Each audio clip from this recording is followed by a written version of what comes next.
Hello everyone, I'm doctor Sudha from Sudha hospital Hyderabad. ఈరోజు కొంతమంది లేడీస్లో వచ్చే ఒక swelling problem Bartholin cyst or abscess అంటాము.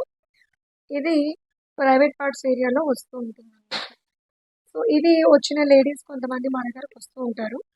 ఇందులో రెండు రకాలుగా వాళ్ళు వస్తారు ప్రాబ్లమ్స్.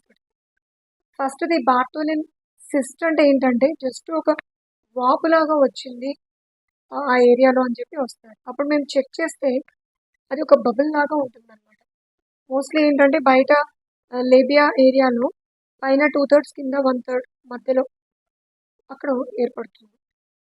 అది గడ్డలా కనిపిస్తుంది కానీ సాఫ్ట్గా ఉంటుంది అండ్ పెయిన్లెస్గా ఉంటుంది. కానీ ఇదే కొన్నాటికి బార్తోలిన్స్ యాబ్సెస్ కింద కన్వర్ట్ అవ్వచ్చు. యాబ్సెస్ అంటే ఏంటంటే అందులో పస్ ఫామ్ అయితే ఇన్ఫెక్షన్ తయారైతే యాబ్సెస్ అవుతుంది. ఇది వచ్చిందంటే ఇంకా వాళ్ళు అసలు చెప్పే కంప్లైంట్స్ చాలా బాధాకరంగా ఉంటాయి.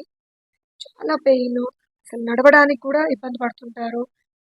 సో నిద్ర కూడా పట్టదు, అంత పెయిన్ఫుల్ ఉంటుంది అనమాట బార్తోలిన్స్ యాబ్సెస్. సో ఈ యాబ్సెస్ తోటి కనుక వస్తే అది చాలా స్మాల్ యాబ్సెస్ అయితే యాంటీబయాటిక్స్ ఇచ్చి ట్రై చేస్తాం. బట్ కొంతమందికి పెద్ద యాబ్సెస్ తయారవుతాయి. అటువంటప్పుడు ఏం చేస్తామంటే అండర్ అనస్థీషియా దాని మీద ఒక కట్ ఇవ్వడం ద్వారా అది ఓపెన్ చేసి మొత్తం పస్ అంతా కూడా రిమూవ్ చేసేసి క్లీన్ చేసేసాగా వాళ్ళని డే కేర్లోనే డిశ్చార్జ్ చేయడం జరుగుతుంది, సింగిల్ డేలోనే. తర్వాత అది డ్రెస్సింగ్స్ చేయించుకుంటూ ఉంటే మెల్లిగా అది ఆ గ్యాప్ అనేది క్లోజ్ అయిపోతుంది అనమాట. సో అసలు ఎందుకు ఫామ్ అవుతాయి ఈ బార్తోలిన్ సిస్ట్ కానీ యాబ్సెస్ కానీ అంటే మనకి బార్తోలిన్ గ్లాండ్స్ అనేవి ఉంటాయి ప్రైవేట్ పార్ట్స్ దగ్గర. సో అవి ఎప్పుడైనా బ్లాక్ అవ్వడం జరిగి దాని లోపల ఉన్న సెక్రిషన్స్ తోటి అది ఉబ్బడం జరుగుతుంది. తర్వాత స్టేజ్లో అది ఇన్ఫెక్ట్ అవ్వడం, యాబ్సెస్ కింద క్రియేట్ అవ్వడం జరుగుతుంది.